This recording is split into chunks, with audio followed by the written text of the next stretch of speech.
1 menit, silakan Bapak.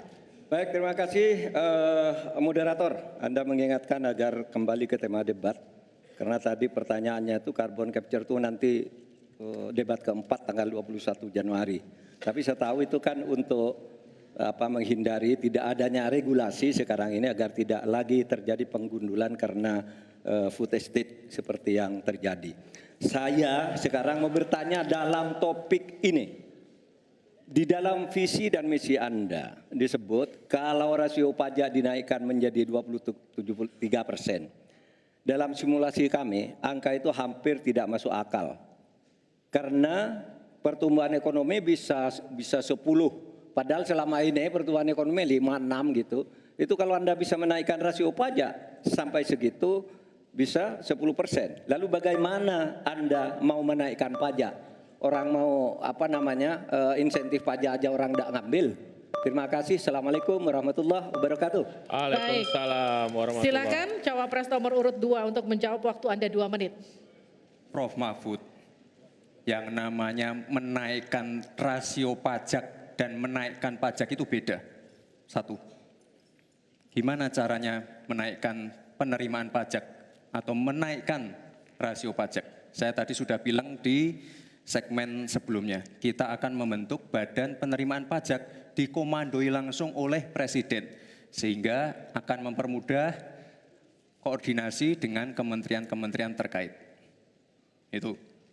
Jadi DJP dan Bea Cukai akan dilebur jadi satu, sehingga fokus dalam penerimaan negara saja, tidak akan mengurusi lagi masalah pengeluaran. Lalu sekali lagi digitalisasi penting. Saya melihat di Kementerian Keuangan juga sudah menyiapkan, tapi mungkin aplikasinya masih pada tahap testing and enrichment. Kita melihat sudah ada core tax system yang akan disiapkan. Ini nanti akan mempermudah proses bisnis, mempermudah proses administrasi, memperbaiki pelayanan pajak. Misalnya sekarang nanti ketika sistemnya itu keluar, ketika kita akan melaporkan SPT tahunan, kita tidak perlu lagi mengisi dan menghitung, karena sistemnya sudah pre-populated, sehingga tinggal klik, tinggal konfirmasi, selesai.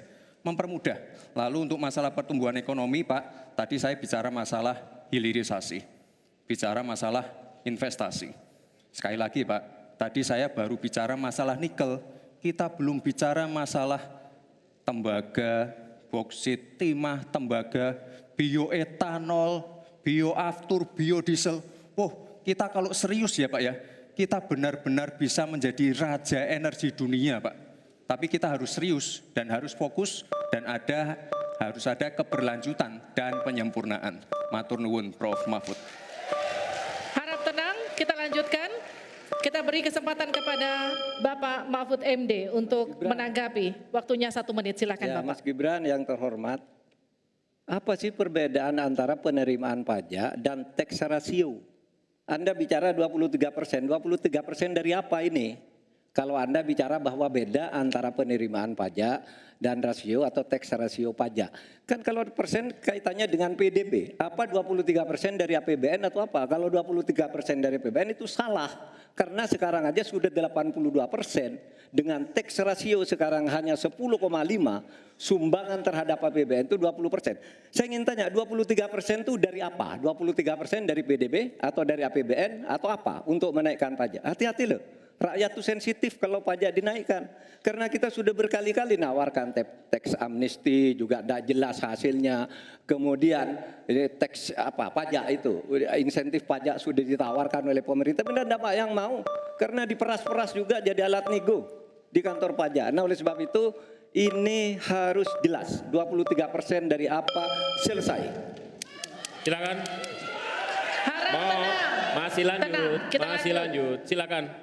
Pak, yang saya klarifikasi tadi adalah tax ratio dan menaikkan pajak, Pak. Itu beda.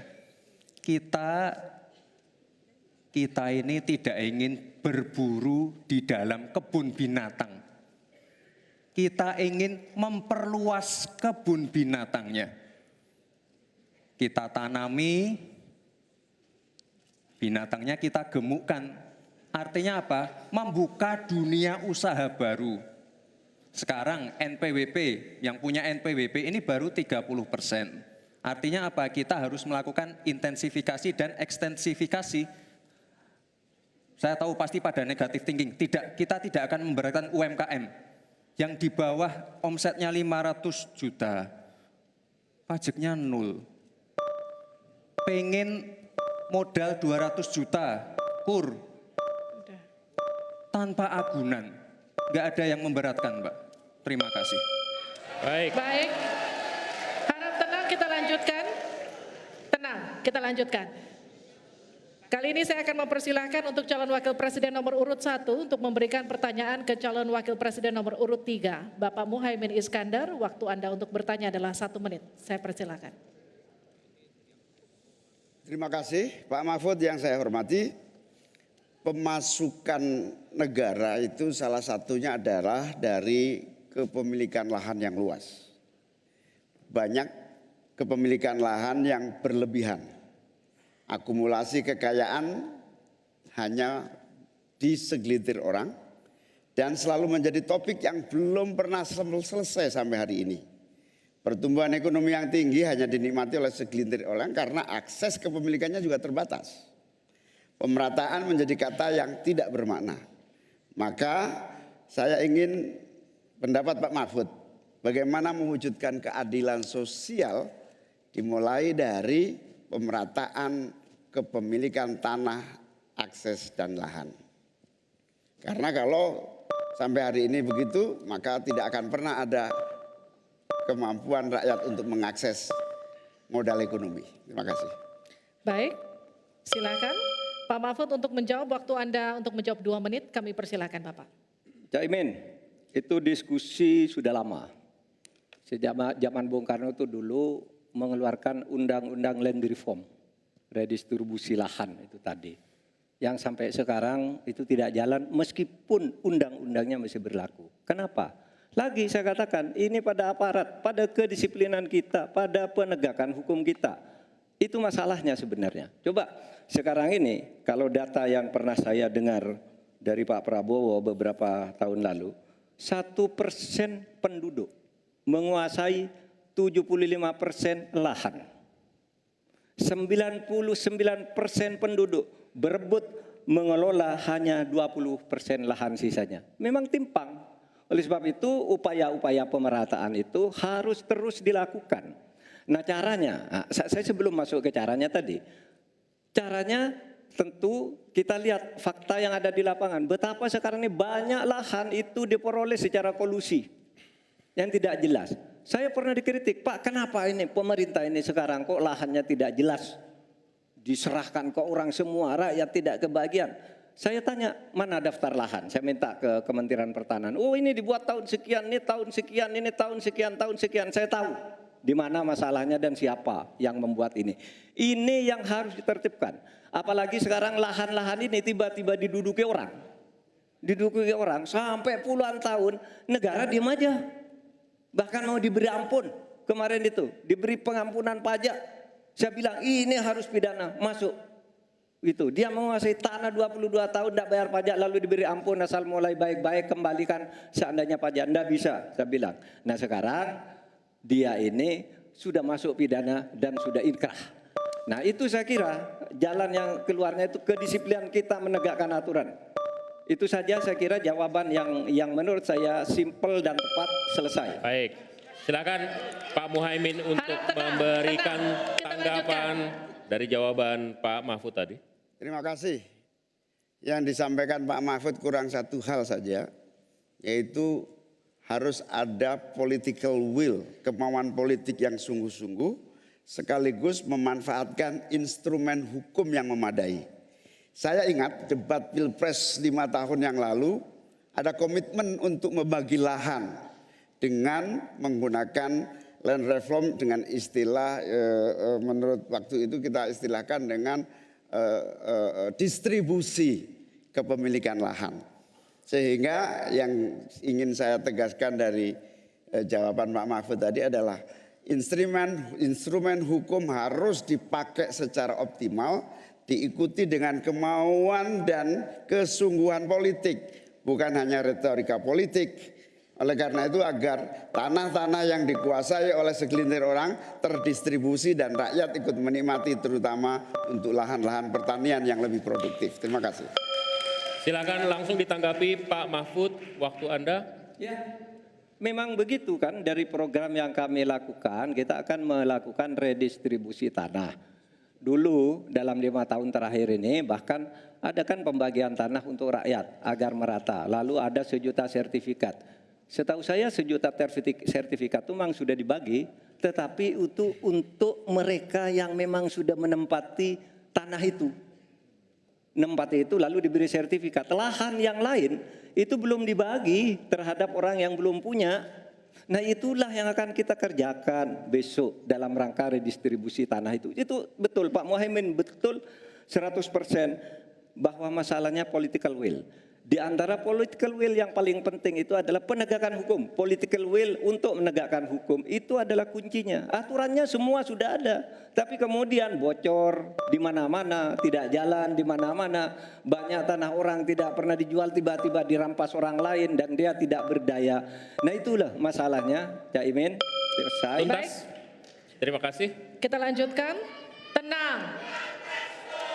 Tenang. Kita lanjutkan. Sekarang adalah waktu untuk Cawapres nomor urut 2 bertanya dengan Cawapres nomor urut 1. Bapak Gibran Rakabuming Raka, Anda dipersilakan untuk bertanya kepada Bapak Muhaimin Iskandar. Waktu bertanya 1 menit, saya persilakan. Baik, terima kasih. Karena Gus Muhaimin ini adalah ketua umum dari Partai PKB, saya yakin sekali Gus Muhaimin paham sekali untuk masalah ini. Bagaimana langkah Gus Muhaimin untuk menaikkan peringkat Indonesia di SGIE? Terima kasih. SGIE. Cukup Bapak? Bapak Gibran cukup? Cukup. Baik, silakan. Bapak Muhaimin untuk menjawab, waktu Anda menjawab 2 menit, kami persilakan. Terus terang SGIE saya nggak paham. SGIE itu apa? Tenang. Stop. Ada lagi pertanyaan atau ini waktu Anda untuk memberikan jawaban, waktunya 2 menit. Oke. Kalau Anda menggunakan untuk bertanya, waktu akan habis. Tidak apa-apa? Tidak apa-apa karena Oke. saya tidak pernah mendengar istilah SGIE itu. Siap. Waktu Kami persilakan. di stop, kita alihkan ke Pak Gibran. Waktu Anda 1 menit. 1 menit. Baik, Gus, kita kan sedang fokus mengembangkan ekonomi syariah, keuangan syariah. Otomatis kita harus ngerti juga masalah SGIE. SGIE itu adalah State of Global Islamic Economy.